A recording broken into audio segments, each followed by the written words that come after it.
平本蓮さんの今回の問題について、ひろゆきさんの見解を聞いてみたいです。いやー、ライジンの榊原さんの会見も聞いたんで、文字で読んだんですけど、多分、やらかしてるんですよ、多分。これは僕の個人の感想なので違ったらすいません。やらかしてるんですけど、ライジンの検査の、ドーピング検査の中では、引っ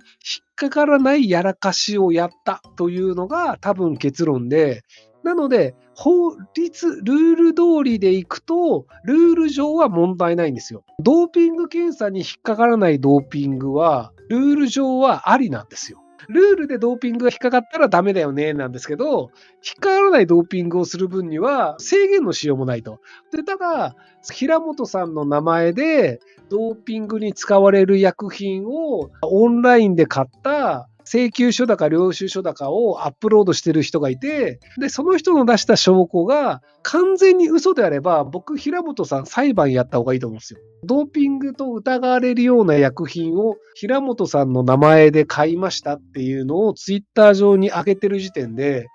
仮に書類が完全に捏造であれば、バチクソ名誉毀損なので、裁判で訴えていただいて、嘘ですよっていうのを証明していただければ、あ、この人が嘘をついてるだけなんだってなるんですけど、今のところ名誉毀損で裁判で訴えるみたいな話になってないので、そうするとネット上にその名前を出してあげている人がいて、その人の書類が真実だとすると、ドーピング検査に引っかからないドーピングの薬品を買った。もちろん打ったかどうかはわからない。打ってないかもしれない。薬品は買ったけど打ってないかもしれないけど、ただ榊原さんの表現からすると、ルール上はそうだけど、で、ライジンの今後のルールは変えますと。で、今後のルールにおいては厳しくして、過去のようなドーピングでもチェックで引っかかるようにしたいと思いますと言ってることは、チェックの方法を変えたら引っかかるドーピングをしていたというのを暗にほのめかしているのではないかなというふうに僕は思っていますけど、真実はわかりません。はい。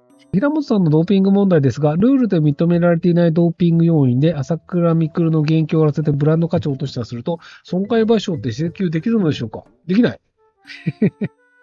ドーピングをしたかどうかが証明されていないので、なので、証明できない時点で、ドーピングが原因であるという裁判をやった時点で、裁判で負けます。で、仮にドーピングであるということが証明できた場合に、じゃあ、ドーピングの結果、勝ったのですかっていう、また別の問題が出ちゃうんですよ。例えばじゃあ、室伏さんがドーピングしていました。で、僕と殴り合いをして、僕が負けました。100% 室伏さんはドーピングしなくても僕に勝てます。吉田沙保里さんでもいいですよ。吉田沙保里さんと僕がレスリングをやりましたと。で、僕が負けました。でも、吉田沙保里さんがドーピングしてようがしてまいが僕負けますよ。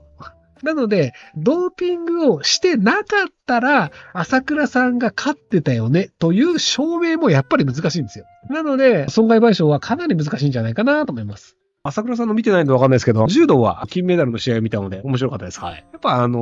決勝戦とかになるとレベルが上がるのと、予選と決勝戦ってやっぱ違うんですよね。予選とか準々決勝とか準決勝ぐらいだと次の試合もあるので割と結構みんな守りに行きがちなんですよ。なので僕が見た試合の半分ぐらいは積極的に戦いに行かないっていうことで教育的指導を両者受けまくるっていう感じで引いた試合をするんですよ。ところが決勝戦とか3位決定戦とかもう次がないぞっていう時になるとめちゃくちゃアグレッシブになるんですよ。決勝戦と3位決定戦だけはめちゃくちゃ面白いです。そんなアグレッシブにやるのっていう。基本的にはそれ以外の試合はあんまり怪我しないようにとか変なポイント取られないようにっていうので結構引いた試合なんですよ。なのでそこら辺のアグレッシブさが変わるのがちょっと面白いなと思いました。はい。来日東京ドームで朝倉未来選手は負けてしまいましたが、彼の強さは全世代の山本紀人選手や桜庭選手と比べてどの程度なんでしょうか。柴田より強いのは分かります。試合もしたことのあるひろゆきさんの意見からください。僕、朝倉未来さんの試合まだちゃんと見たことないんですよね。あと、ひろゆきさんと朝倉未来選手は雰囲気似てるんですが、言われたことないですか？ 100% 必ず勝つとかないですからね。ボクシングのルールだと、結構実力と勝敗ってはっきりするんですけど、関節があるルールの格闘技の場合って、たまたまうまく関節取れた場合は勝つし、たまたま取れなかったら勝てないっていうのもあったりするので、実力がある方が必ず勝つっていう感じにもならなかったりするんですよね。なので、朝倉未来さんが負けてしまうというのは確率の問題が発生するのでしょうがないなと思うんですけど、で、朝倉未来さん確かに似てる感ありますよね、顔に。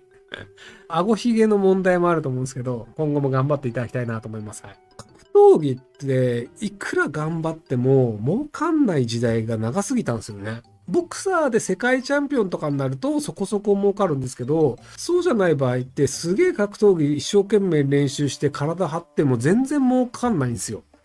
朝倉さん YouTube を使うっていう結果、めちゃめちゃ儲かってるし、格闘技も強いっていうのができたので、なんでその格闘技産業においては朝倉未来さんの功績すごいでかいと思うんですよね。儲かんない仕事って、やっぱ若い子やりたいと思わないので、野球選手、サッカー選手にみんなが憧れる理由って儲かるからじゃないですか。十種競技にみんなが憧れない理由って儲からないからなんですよね。なので、その武井壮さんって十種競技世界チャンピオンとか世界戦まで行ったけど、儲かんねえからタレントになったわけじゃないですか。っていうのがあるので、格闘家で強いと YouTube でも儲かるから全然美味しいっすっていう産業自体を作り上げたっていうのはかなり優秀なことだと思うので、なので社会的にもうちょっと評価されていいんじゃないかなと思うんですけどね。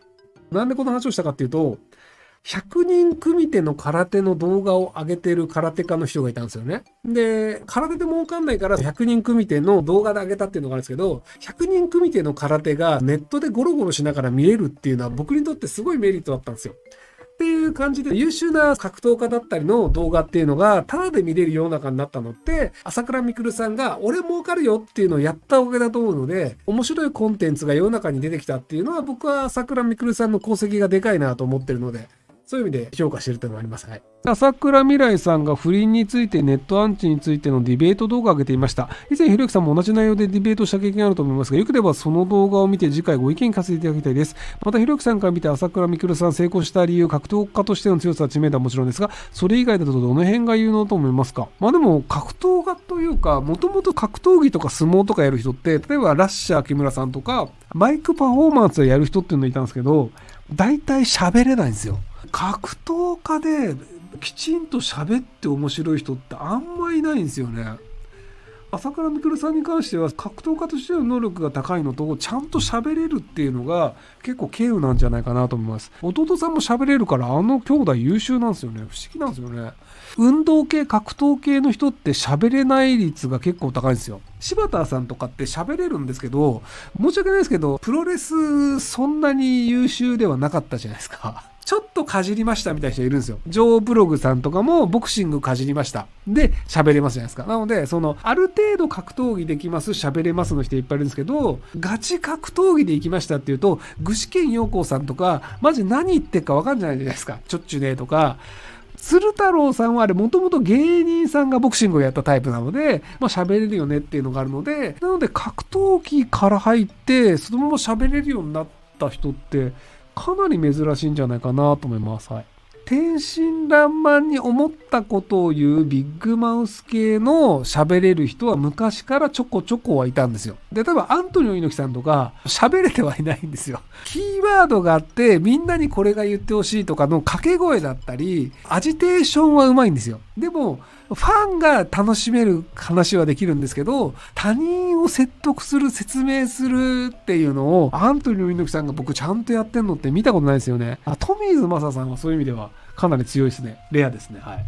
なので結構喋れる格闘家はレアなので珍しいんじゃないかなと思ってます。はい。須藤元気さんはね、めちゃくちゃ優秀ですよね。ただ須藤元気さんも格闘家としてはそこまでトップまではいけなかったっていうのが、僕好きですけどね、あのスタイルは。はい。ひろゆき嫌い、朝倉未来にボコボコにされちまえ、オラ。多分無理じゃないですかね。朝倉未来さんが僕をボコボコにしたら、多分社会的に抹殺されちゃうと思うんですよね。格闘技の試合で、格闘家同士でボコボコにしたとしても社会的には許されるんですけど、僕ただの40代のおっさんじゃないですか。格闘経験者が40代のおっさんをボコボコにして病院送りにしたら、多分警察に逮捕されるし、僕も面白いから普通に刑事裁判にしちゃうと思うんですよね。で、刑務所に行くか執行猶予だと思うので、そうすると社会的にはなかなか厳しいんじゃないかなと思うので、なので、朝倉未来さんが僕をボコボコにするパターンって多分僕がやってもいいですよって言わない限りは難しいんじゃないかなと思うんですけど。ご視聴ありがとうございます。今回の動画はこちらからの切り抜きになります。